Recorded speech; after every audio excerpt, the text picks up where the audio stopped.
Yede radia se enenso se aye ne pe na wade ire nkwa akyeye se yentena se Awurade nhyira pa se de bia na woje wo bre na wo hwe kanokre news Nyankopɔn nhyira pa enne bebe se wo ya ade ketewa bi mame ni nyina ne se copy link no na hye efa ma afoforo nso ai na fa wo comment nso efa bra na encheye ena India ene Pakistan entokwa no ehya asie gidigidi a amanfo susu se enumu na third world war ebetumi afrimu aba enti Pakistan for toko India na India nso a reply na eno ena JD Vance oye US Vice President ebeka say entokwa ni de in fact nkenye wo mo asem is none of their business na asama eye asemde eye enijesem ene say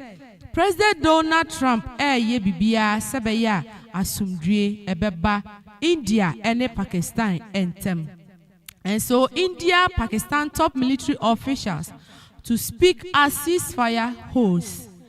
Top military officials from India and Pakistan are due to speak to discuss final details of the ceasefire agreed between them over the weekend.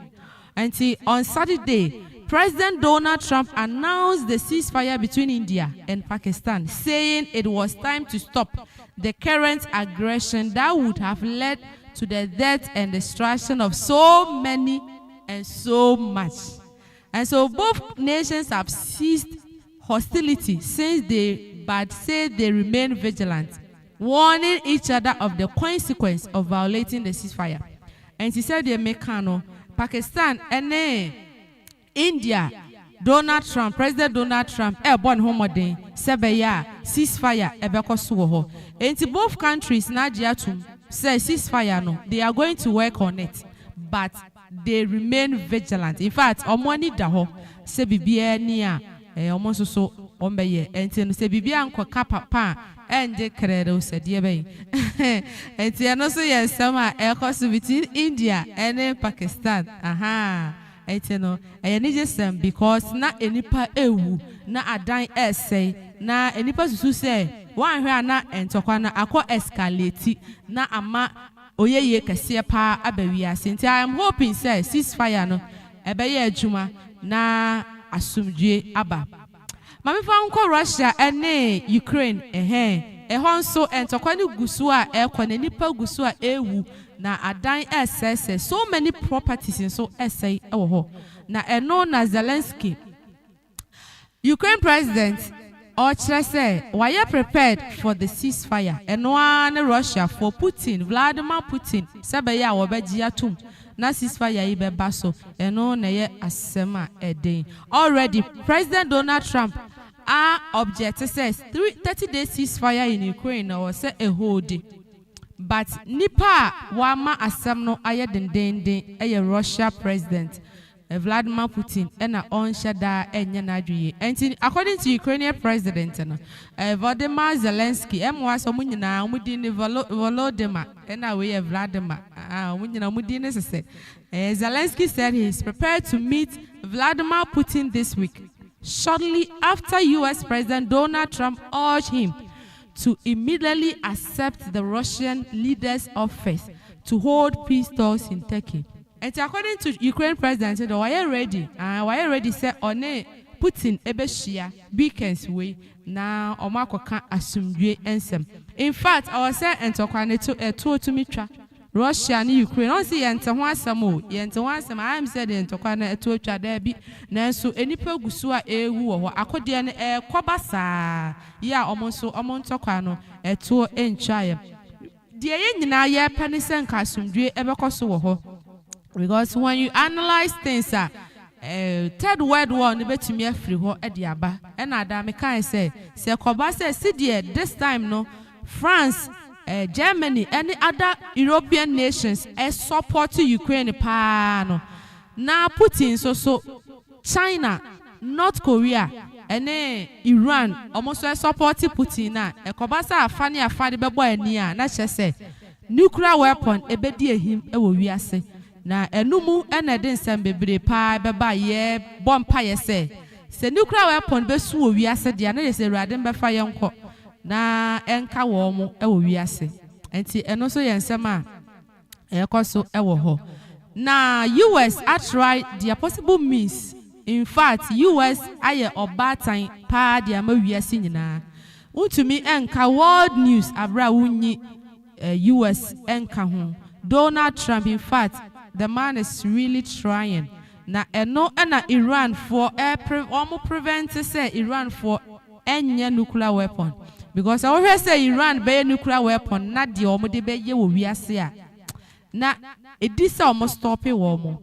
And you know, Iran and the United States held a fourth round of negotiation. And so this is the fourth time Iran and the US akwatinase aka nuclear deal no honsem. This is the fourth time. And so the talks ran from some 3 hours in Muscat, the capital of Oman, which has been mediating the negotiation, said a US official. Iranian Foreign Minister spokesperson Ismail Baghia also said the talk took place that long and that the decision on the next round of talk is under discussion. And you know, according to reports, Iran for any 60% uranium. Yeah, omuhia 90%. Omunya 90%. Yes, it means that ombetumi a nuclear weapon. Na eno na US, Israel, especially Israel, omo prevent all possible means is say Iran for enriches 90% no. Ombetumi dia nuclear weapon no. Na eno ho kasesie anase nkomodie ana negotiation ana US for any womo ye sebeya omuntumi enye nuclear weapon. And Iran for eka say omo de sa we no omo ye nuclear ne enye harmful but just recently no yakwa hu kurobi anase warehouse kasie bi pa na eho no nhwehwemu kire say Iran for eye nuclear weapon wo ho. And no let's hope say sa nuclear weapon na omo ye no omo mfa enko Israel for so. Now, I'm going to Israel for so pa dia at the same ebeba. Ana Yemen Houthi ye Iran back militant. Israel for ti omo baby o. Said ye na omo ti on baby Hamas for beto show so no so de 10 over billions of people wu e was Hamas in Israel yinim no. Sa pepe na Yemen Houthi enso e de omo ho afofro abefru Israel. Sabria make us say Eja Edamu between Houthi for and Israel for. Na the idea about from Israel is that say uyi wanim say you are their enemy until say umbe destroy one. They never give up on you. And see Hamas for you wanim. Already Israel for him say Iran for your enemy. But Hamas for you wanim by say Omoni Israel for Bekun. And then we know what happened to Hamas. Obi onuma otinifi abonse na akodia kokano. Na pagans blasted any idea Hamas for Masia Shianisa. Hezbollah fonsu yi womonim baye. And then yenka Hezbollah sembiem. Say Yemen Houthi for na yi womonim diaba. And then Israel is dealing with them toughly. In fact, say we news out to me say and Grafana can't talk at Chania, and the Israeli Air Force reportedly began conducting airstrikes at the Houthi-controlled Yemen ports in Ras Issa, Hadadia, and Salif on Sunday, following a warning from IDF Arabic spokesperson. The locals should evacuate until further notice. The Iranian facility has been struck at an unspecified location.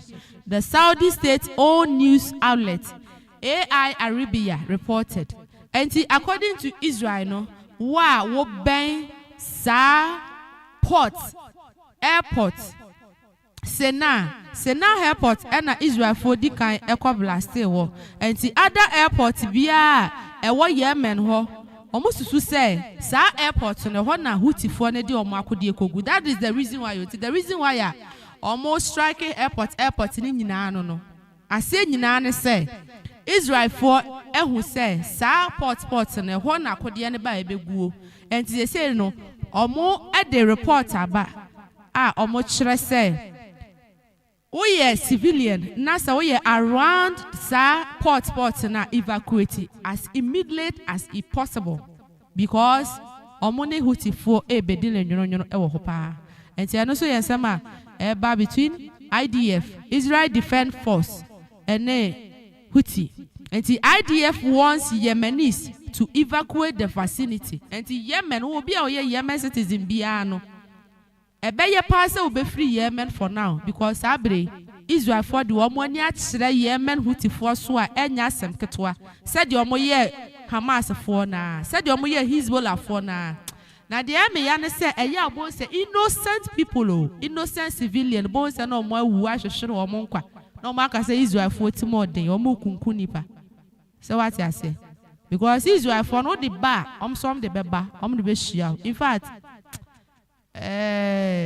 eno yen sama ekoso ewo ho ai enti na o say Christopher so see the honam fam Israel omwani si eden no uko be Israel just a tiny nation but omwani eden akasa sa na o say Christopher ye ho fam Israel for enti o say yen so ye ne eden papa sa me ba cha ha kan credit news ai radin shira pa se enen so oje bre na wo share kan credit in fact eniema Bible kan ye no ni nyina rumors of war famine is a komobo na banso so when tokwa and ACC amama so I always say Ghana we have peace and so when you talk about these things now people don't believe it once bia omo na enya omo tokwa omo kun there be e do anya me do ye ntia say bia opese ye nkwaje ye ho adwuma yie entia what you say enti no the Bible kan ni nyina ekoso now quickly me no disasters are see worldwide just 2025 ebi and I made every week. Now one who said disasters and so a Bible can no so koso pa bebre. And to Dr. Congo, DR Congo e wana say ya flood April 2025 yeah. Flood kasiye bi pa akwa na chese it affecting so many people. Myanmar earthquake kasiye esiwo. Tanzania flood, heavy flooding bi pa esiwo. Bolivia heavy rains and flooding. Ecuador oil spilled. Technological disaster. Iraq flooding kasiye ekoso ewo. Georgia heavy snowfall. And Botswana flooding. Uganda Ebola outbreak January 25 January yawo afiwe January Ebola outbreak is wako so is yare wo ana Tanzania Angola cholera outbreak Ethiopia earthquakes we nyina ya January to this month ya just 4 or 5 months ya and some ekoso ewo wiase no in fact ano ede aha ya kan credit news wadaroma ya subscribe fama ya why medofo enti enne no aha na bre be ma me kwan ma me de wo asi awade yankopɔ ya adoma sai sha ya dafofro